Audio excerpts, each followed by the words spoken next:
إن الحمد لله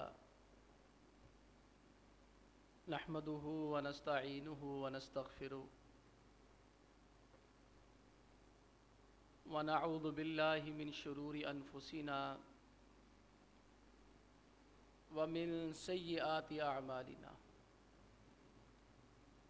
من يهده الله فلا مضل له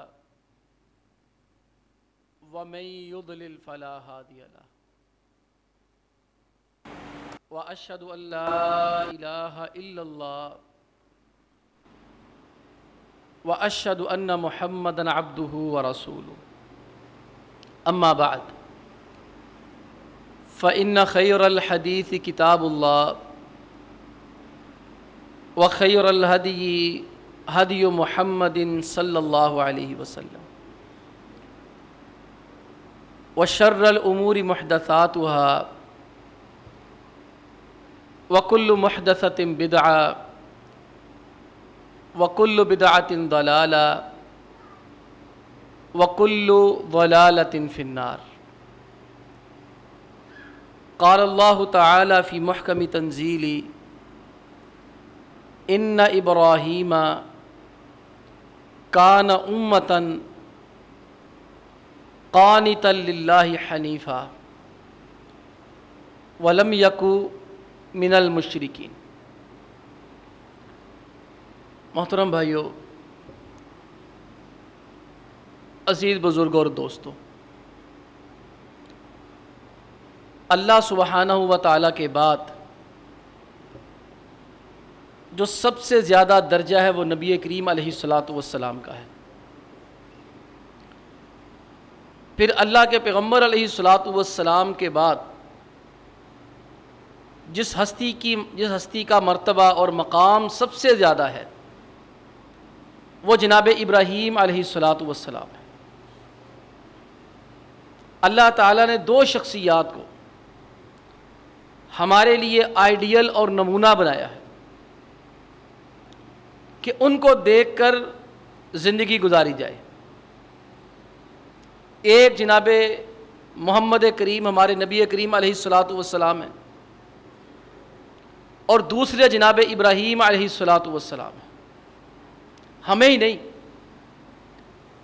اللہ کے پیغمبر علیہ السلام کو بھی یہ کہا گیا ہے ثم اوحینا الیک ان اتبع ملت ابراہیم حنیفا۔ پیغمبر ہم آپ کی جانب یہ وحی کر رہے ہیں کہ آپ نے دین ابراہیمی کے پیچھے چلنا ہے۔ آپ نے دیکھنا ابراہیم علیہ السلام کیا کرتے تھے، آپ نے ویسے کرنا۔ پھر ہمارے لیے بھی ہدایت آئی، لَقَدْ كَانَ لَكُمْ أُسْوَةٌ حَسَنَةٌ فِي إِبْرَاهِيمَ، کہ تمہارے لیے جو آئیڈیل شخصیت ہے، نمونہ ہے، جن کا سیرت و کردار تمہارے سامنے رہنا چاہیے، ان میں جناب ابراہیم علیہ السلام ہے۔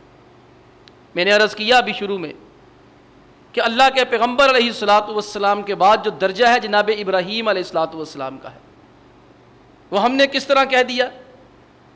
اس لیے کہ وَاتَّخَذَ اللَّهُ إِبْرَاهِيمَ خَلِيلًا، اللہ رب العالمین نے دنیا میں صرف دو لوگوں کو اپنا خلیل بنایا ہے۔ محبوب اللہ نے سارے بنائے، سارے نبی بنائے، نیک لوگ بنائے، لیکن جو خلیل کا درجہ ہے وہ محبوب سے ذرا زیادہ ہوا کرتا ہے۔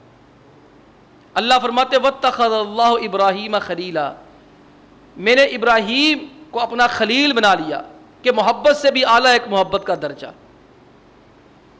اور اللہ کے نبی علیہ الصلوۃ فرماتے ہیں فَإِنَّ اللَّهَ اتَّخَذَنِي خَلِيلًا كَمَا اتَّخَذَ إِبْرَاهِيمَ خَلِيلًا، اللہ تعالیٰ نے جیسے ابراہیم کو خلیل بنایا تھا ویسے مجھے بھی اپنا خلیل بنا لیا۔ اب اللہ نے اپنا خلیل بنا لیا، ان کی ذات گرامی کو ہمارے لیے آئیڈیل اور نمونہ بنا دیا، تو ہمیں آج یہ دیکھنا چاہیے کہ ابراہیم علیہ السلام کے اندر کیا خوبیاں اور کمالات تھے، کہ کون سی ایسی چیزیں ہیں جن کی وجہ سے اللہ تعالیٰ کو وہ بڑے پسند آ گئے۔ بہت ساری چیزیں ہیں، ہم اپنے وقت کے مطابق صرف 3 چیزیں لیتے ہیں، اور تینیں چیزیں میرے خیال میں آج کل کے دور میں اختیار کرنا انتہائی مشکل ہے۔ تینوں چیزیں تو بہت دور کی بات ہے. بہت ہی کم ایسے دلیر ملیں گے, ایسے بہادر ملیں گے, ایسے سخی اور جواد اور شجاع ملیں گے کہ جن کے اندر ان تینوں میں سے کسی چیز کے ایک چیز کے اوپر عمل کرنے کی اللہ توفیق عطا فرما دے. 3 چیزیں میں عرض کروں گا صرف. پہلی چیز ہے کہ جناب ابراہیم علیہ السلام کے نزدیک اللہ سے بڑھ کر تھا ہی کوئی نہیں. اللہ تعالیٰ سے زیادہ انہیں کوئی محبوب تھا ہی نہیں. کوئی باپ ہو, کوئی بیٹا ہو, کوئی قوم ہو, کوئی برادری ہو, حتیٰ کہ وقت کا بادشاہ ہی کیوں نہ ہو, اللہ کے احکامات کے ہوتے ہوئے انہیں کسی کی محبت کی پرواہ نہیں رہتی تھی کہ میں یہ کروں گا تو یہ مجھ سے ناراض ہو جائے گا. آپ والد گرامی کو دیکھ لیں, ان کے والد تھے جہنمی آزر. کتنا قرآن کریم کے اندر تفصیل سے موجود ہے, یا آباتی یا آباتی یا آباتی, ابو جی یہ نہ کریں, ابو جی وہ نہ کریں, ابا جی ان کی عبادت نہ کریں, فلاں کام نہ کریں, فلاں کام غلط ہے. اور آگے والد سختی سے گفتگو کرتے ہیں, جھاڑتے بھی ہیں, دھمکیاں بھی دیتے ہیں. لَإِن لَّمْ تَنْتَهِ لَأَرْجُمَنَّكَ وَاهْجُرْنِي مَلِيًّا. ابراہیم اگر تو اب مجھے توحید کی دعوت دینے سے باز نہ آیا, جن پتھروں سے میں جمع کر کے رب بناتا ہوں انہیں پتھروں سے میں تمہیں مار مار کے سنسار کر دینا. جا چلے جا چھوڑ کر. نے کوئی پرواہ نہیں کی کہ باپ اگر دین سے روکتا ہے ٹوکتا ہے تو دین چھوڑ دیا, باپ کو منع کیا. اگر باپ مانا تو ٹھیک ہے, وگرنہ باپ کو کہہ دیا میں جا رہا ہوں یہاں سے, انی مہاجر الی ربی سیہدین. ٹھیک ہے ابو جی, نہیں تو نازی میں یہاں سے جاتا ہوں. اللہ رب العالمین نے یہ آزمائش تھوڑی کی, اللہ کی رضا کے لیے باپ کو ناراض کر رہے ہیں. آج ہم دیکھیں ہمارے رشتہ داریوں کے ساتھ لڑائیاں اور جھگڑے ہوتے ہیں, رشتہ داروں کے ساتھ, ہمارے باپ کے ساتھ جھگڑا ہوتا ہے. ہم اس لیے نہیں ملتے کہ اس لیے ہمارے باپ کے ساتھ اس نے جو ہے وہ جھگڑا کیا ہوا ہے. لوگ ہماری ماں سے لڑ پڑتے ہیں, ہم اس لیے ان کو جا کے نہیں ملتے کہ یہ ہماری ماں کے ساتھ لڑائی کی تھی اس نے. اگر تو کوئی شرعی عذر ہو پھر تو اللہ کے ہاں قابل قبول ہے, تسلیم ہے. لیکن اگر صرف اس وجہ سے کسی کے ساتھ بلا وجہ لڑائی ہے, اس نے 30 سال پہلے میرے باپ کو یہ کہا تھا, 40 سال پہلے میرے باپ کو یہ کہا تھا, 50 سال پہلے میرے باپ کو یہ کہا تھا, ہم نے یہاں رشتہ نہیں کرنا, ہم نے کھانا پینا نہیں ہے, ہم نے ان سے بات نہیں کرنی ہے, تو یہ اپنے باپ کی قبر کو اور آگ سے بھر رہا ہے اور اپنی قبر بھی خراب کر رہا ہے. اور بھائی تمہارا باپ اور میرا باپ گٹر کے اندر چھلانگ لگا دیں گے, ہم گٹر کے اندر چھلانگ لگا دیں گے. بچوں کو ہم جب سمجھاتے ہیں نا برے چیز سے روکنے کے لیے, وہ ہمیں آ کے سے کہتے ہیں ابو جی فلاں نے بابا یہ کیا تھا, تو میں کہتا ہوں بیٹا وہ گٹر کے اندر چھلانگ لگائے گا تم بھی لگا دو گے, وہ گندی نالی کے اندر ہاتھ مارے گا تم بھی مارو گے, وہ اپنے نوٹ پھاڑ کے پھینکے گا تم بھی پھینکو گے. اس سے ہمارا مقصد کیا ہوتا ہے کہ بچے کو اس چیز نزاکت کو سمجھانا کہ یہ چیز تمہارے لیے مضر ہے. ابراہیم علیہ السلام نے اللہ نہیں چھوڑا, اللہ کے لیے باپ چھوڑ دیا. پھر پوری قوم ہے, برادری ایک طرف ہے, وحاجہ قوم, اللہ کی رضا ہے. اللہ نے کہا جاؤ قوم کو سمجھاؤ, اکیلے ہی قوم کو سمجھا رہے ہیں, للکار رہے. اور قوم کو سمجھانا بڑا آسان ہے, اس سے زیادہ مشکل مرحلہ پھر نمرود کے دربار میں پہنچ جانا. الم تر الی الذی حاج ابراہیم فی ربہ ان آتاہ اللہ الملک. کیا آپ نے دیکھا ابراہیم اس شخص کے ساتھ بحث و مباحثہ کر رہے ہیں جس کو اللہ نے بادشاہت دی ہے.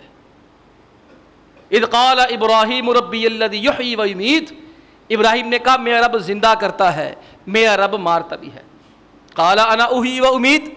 2 قیدی بلائے, ایک جس کے بارے میں فیصلہ تھا کہ اسے رہا کرنا اس کو قتل کروا دیا, جسے مارنا تھا اسے چھوڑ دیا, کہا میں بھی زندہ کرتا اور مارتا ہوں.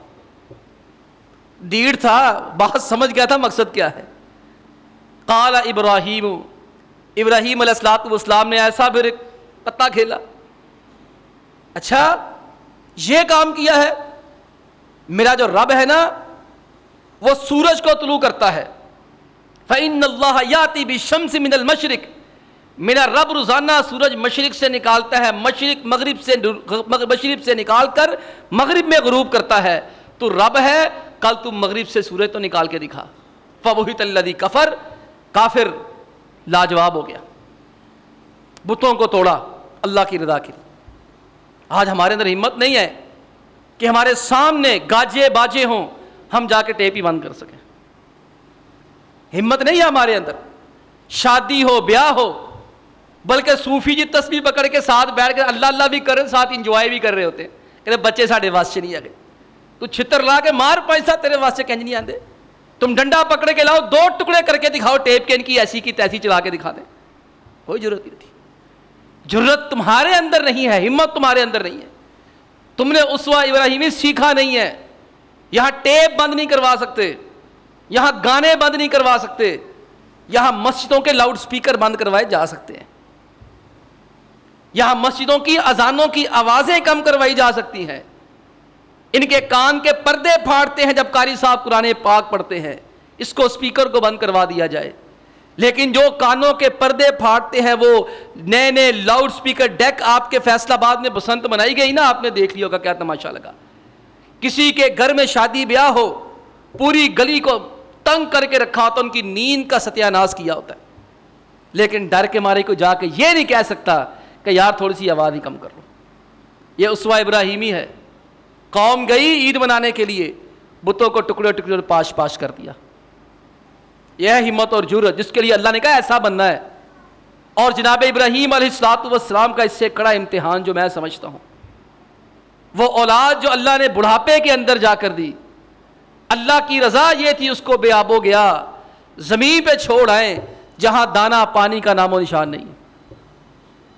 ابراہیم علیہ السلام دودھ پیتے بچے کو اور بیوی کو جہاں ہے ہی کوئی نہیں، واد غیر ذی زرع، جو آج تک 5000 سال کے گزرنے کے باوجود وہاں گندم نہیں ہوتی، پانی نہیں پینے کے قابل. وہ تو زمزم، وہ تو اس کی اور بات ہے نا. ہم وہاں رہے، ہمیں پتہ ہے کتنا کھارا پانی ہوتا ہے، کتنی گرمی ہوتی ہے اور گرمائش ہوتی ہے، کتنا رہنا مشکل ہے وہاں. لیکن اللہ رب العالمین نے حکم دیا جاؤ اپنے بچے کو وہاں پر جا کر گرمی کے اندر چھوڑو جہاں پانی بھی نہیں ہے. کسی کا حوصلہ نہیں اپنے بچوں کو مسجدوں میں مدرسوں میں چھوڑ کر آئے. کہتے یہاں تو اے سی نہیں چلتے. لوگ بڑے عجیب ہیں، کہتے ہیں مولوی بنایا تو کھائیں گے کیا، مولوی بنایا تو کھائیں گے کیا، اور جب مولوی کھاتے کہتے مولوی کھاندے بڑا نے. یار یہ کہ تمہاری منطق ہے ہماری سمجھ سے باہر ہے. مولوی بنائے گا تو کھائے گا کیا، مولوی بنایا تو کھائے گا کیا، اور جب مولوی کھاتا ہے کہتے ہیں مولوی تو کھاندے ہی بڑا نے. اس کا مطلب یہ تم اپنی بات کے اندر بہت بڑے جھوٹے اور کذاب اور مکار. تمہیں پتہ ہے جتنی موجیں اللہ کے دین میں لگتی ہیں اور کہیں لگتی نہیں ہے. تم پلے سے کھلاتے ہو یا تمہیں کبھی کھلانے کی توفیق ہوئی جو باتیں کرتے ہو؟ یہ تو اللہ ہے نا جو اپنے بندوں کے لیے ایسے ایسے بندوبست کرتا ہے جو تم نے خواب و خیال میں بھی نہیں کبھی دیکھے ہوں گے. وہ اللہ کے لیے لگ گئے، اللہ ان کے کاموں کے بندوبست کرنے کے لیے لگ گیا. یہ ابراہیم علیہ السلام نے کیوں چھوڑا اپنے بچے کو؟ اللہ کا حکم. بیوی نے کہا حضرت ناراض ہیں، سرتاج خفگی ہے، کوئی ہم نے کچھ کہہ دیا تھا جو یہاں چھوڑ کے جا رہے ہو؟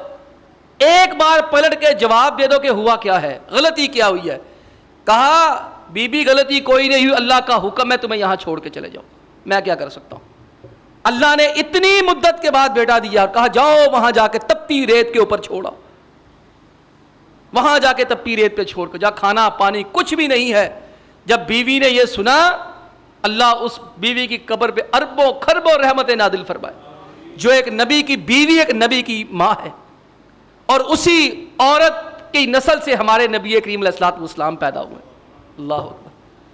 اللہ نے اپنے آخری نبی کے لیے کتنی پاکیزہ ماں کا انتخاب کیا، کتنی اچھی خاتون کا انتخاب کیا کہ میرے نبی نے جس عورت سے جنم، جس نسل سے پیدا ہونا ہے، 5000 سال پہلے ایسی عورت کا انتخاب کیا جس نے میری ماں بہنوں بیٹیوں کے لیے ایک راہ متعین کر دی. شوہر کی تابع داری کیسے کی جاتی ہے.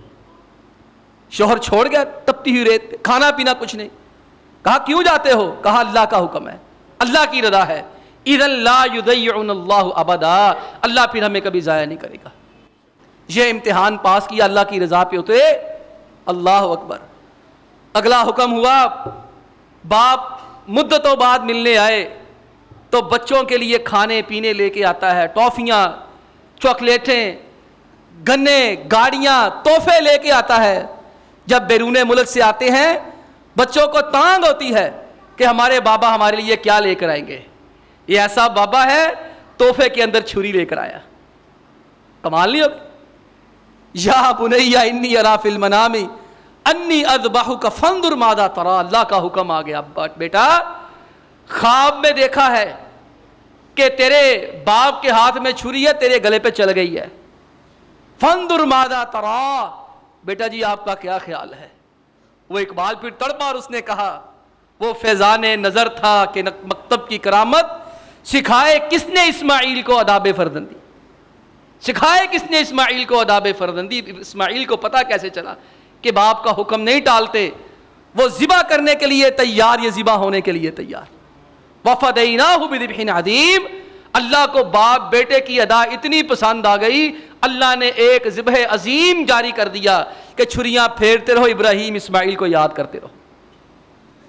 کہا ابا جی فل ما تؤمر، ابو جی کر دو جو کرنا ہے، ستجدنی انشاء اللہ من الصابرین، اللہ کے حکم سے میں صبر کرنے والا ہوں، میں آرام سے اپنے گلے پہ چھری پھروا لوں گا، آپ اللہ کی مانیں مجھے چھوڑیں۔ یہ ابراہیم علیہ السلام کا پہلا وصف ہے۔ ابراہیم علیہ السلام اللہ کی رضا جہاں آتی وہاں کسی کی پرواہ کوئی نہیں کرتے۔ اور دوسرا بڑا شاندار وصف جو ان کی ذات گرامی میں تھا، جناب ابراہیم علیہ السلام بے باک آدمی تھے، حق گوئی ان کا وصف تھا، ڈرپوک نہیں تھے، خاموش نہیں تھے، گونگے نہیں تھے، جہاں کسی کی غلطی دیکھتے وہیں اس کو ٹوک دیتے۔ آپ نے پچھلی آیات سنی، دیکھیں عام بندے کو نصیحت کرنا بڑا مشکل ہوتا ہے، عام بندے کو کوئی بات کہنا بڑا مشکل ہوتا ہے۔ میں کہا کرتا ہوں مسجد کی انتظامیہ کو بات کرنا بڑا مشکل ہے۔ ایک دفعہ مسجد کی انتظامیہ کو بات کر دی، اس کے بعد مولوی صاحب مسجد میں ٹکے تو دکھائیں، مولوی صاحب ممبر پہ بعد میں اتریں گے، مسجد سے پہلے باہر ہو گئے۔ یہ مسجد کی انتظامیہ، یہ چھوٹے چھوٹے کونسلر، یہ چھوٹے چھوٹے یو سی کے chairman, vice chairman, M N A, M P A, ان کو حق کی بات کہنا کتنا مشکل ہے۔ اور ہم نے دیکھا موجودہ سیاسی جماعتوں نے ایک طریقہ کار بنایا ہے کہ ان کے جلسے جلوسوں میں جو ان کے خلاف بات کرتا ہے اس کی کردار کشی کی جاتی ہے، اگرچہ وہ سچا ہی کیوں نہ ہو، اگر وہ صالح اور اچھا انسان کیوں نہ ہو، اس کو گالیاں بکی جاتی ہیں، اس کو برا بھلا کہا جاتا ہے۔ علامہ ہشام علیہ ظہیر رحمہ اللہ کو کیا کچھ نہیں گالی دی گئی ایک جماعت کے سوشل میڈیا کی طرف سے، ان کو تو گالیاں دی گئیں، علامہ احسان الہی ظہیر کو اس جماعت والوں نے کون کون سی گالی نہیں دی؟ وہ تو ان کا حوصلہ ہے نا برداشت کر رہے۔ اگر ان کو کوئی کچھ کہے تو انہوں نے بندے خاص کیے ہوئے ہیں، اس بندے کو وہیں پکڑ کے اس کی ٹھکائی کرنا شروع کر دیتے ہیں۔ یہ ہماری عدالتیں گھبرائی اور سہمی بیچاری، ڈری ہوئی، یہ الیکشن کمیشن ڈرا ہوا فیصلے نہیں کر رہا، پینڈنگ پہ پینڈنگ، تاریخ پہ تاریخ، کس لیے؟ ڈرے ہوئے ہیں فیصلے کہیں اور سے ہوتے ہیں۔ حقیقی بات ہے، ایک چیف جسٹس جو پاکستان کا ہے، اللہ کی قسم اس سے زیادہ حق بات کہنے میں میں با اختیار ہوں۔ مجھے حق بات کہنے سے پہلے کسی کو دیکھنا نہیں پڑتا، ہم با اختیار ہیں۔ اس ملک کا چیف جسٹس اتنا با اختیار نہیں جتنا میں با اختیار ہوں۔ یہاں فیصلے جیسے ہوتے ہیں سب کو پتا ہے، جو ہمارا نظام عدل ہے سارے جانتے ہیں فیصلے یہاں کیسے ہوتے ہیں اور کس طرح بلیک میل کر کے کرائے جاتے ہیں۔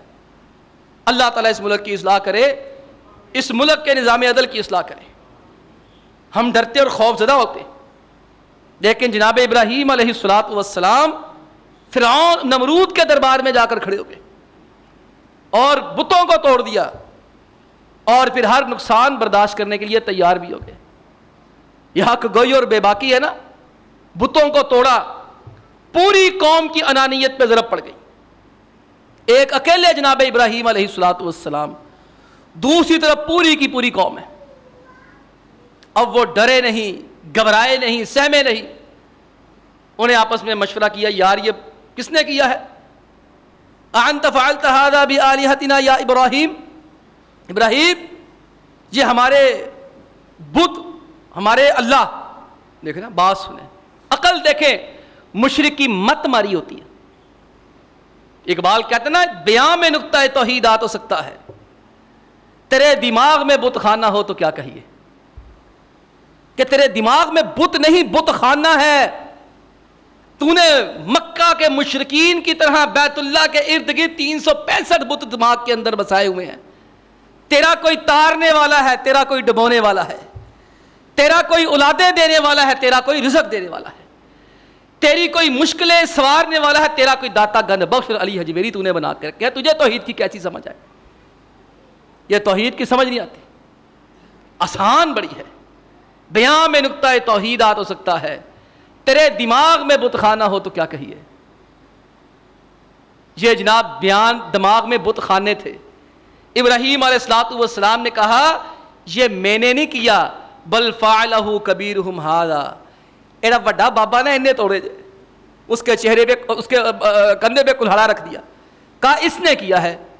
کہہ لگے ابراہیم تمہیں پتہ یہ بولتا ہے، بس وہ یہی کہنا افل لکم وَلِمَا تَعْبُدُونَ مِن دُونِ اللَّهِ، تمہارے اوپر بھی افسوس ہے، تمہارے باپوں کے اوپر بھی افسوس ہے، جو اپنی مدد کر نہیں سکتے تمہاری مدد کیا کریں گے۔ لیکن مشرک کی مت ماری ہوئی تھی، قالوا حرقوه وانصروا آلہتکم، جلا دو۔ کل تک کیا کہتے تھے؟ یہ بابے، یہ دربار، یہ مزار، یہ بچاتے ہیں، اور جب ان پہ بلڈوزر چلتے ہیں بچانے کے لیے سامنے آ جاتے ہیں۔ پہلے یہ نظریہ تھا کہ ہمارے بت ہماری مدد کرتے ہیں، اب کہتے ہیں وانصروا آلہتکم، اپنے باپوں کی مدد تو کرو یار، بچاؤ تو صحیح، اپنے ربوں کی مدد کرو۔ ابراہیم توڑ رہا ہے، مدد کیا کرنی، ابراہیم کو جلا کے راکھ کر دو۔ ابراہیم علیہ السلام ڈرے نہیں، گھبرائے نہیں۔ یہاں ذرا سی دین پہ تکلیف آتی، دین کی راہ پہ چلتے ہوئے تکلیف آتی ہے نا، ہمارے قدم لڑکھڑا جاتے ہیں۔ لوگ فون کر کر کے نا ہیلے بہانے تلاش کرتے ہیں، اچھا جی سود پہ قرض لے لیں، بینک سے گاڑی نکلوا لیں، بینک کے پیسوں سے گھر لے لیں، کاروبار لے لیں، بھوک پڑ گئی ہے۔ اور کبھی تم نے نبی کریم علیہ السلام کی طرح پیٹ پہ پتھر باندھے ہیں دو دو؟ تمہارا ایک گھر ہے نہیں چل، پیغمبر کے 11 گھر تھے، 11 گھروں کے اندر پیغام بھیجا، کھانے کے لیے کچھ نہیں ہے، کہا ٹھیک ہے بھائی۔ پیغمبر نے تو یہ نہیں کہا جاؤ فلانا یہودیہ سود پہ قرضہ ہی لے جاؤ، سود تو حرام تھا۔ پیغمبر علیہ السلام کے ایک اشارے پر ابو بکر گھر کا سارا مال لا دیتے ہیں، عمر آدھا لا دیتے ہیں، عثمان 500 اونٹ لاتے ہیں، عبد الرحمن ہزاروں درہم و دینار لاتے ہیں۔ پیغمبر اشارہ کرتے، پیغمبر کے گھر کے اندر گندم کے اناج نہ آ جاتے؟ پیغمبر نے ہمیں خودداری سکھائی، محنت سکھائی کہ اپنے قوت بازو پہ محنت کرو، کوئی مدد طلب نہیں کی اپنی ذات کے لیے کسی سے۔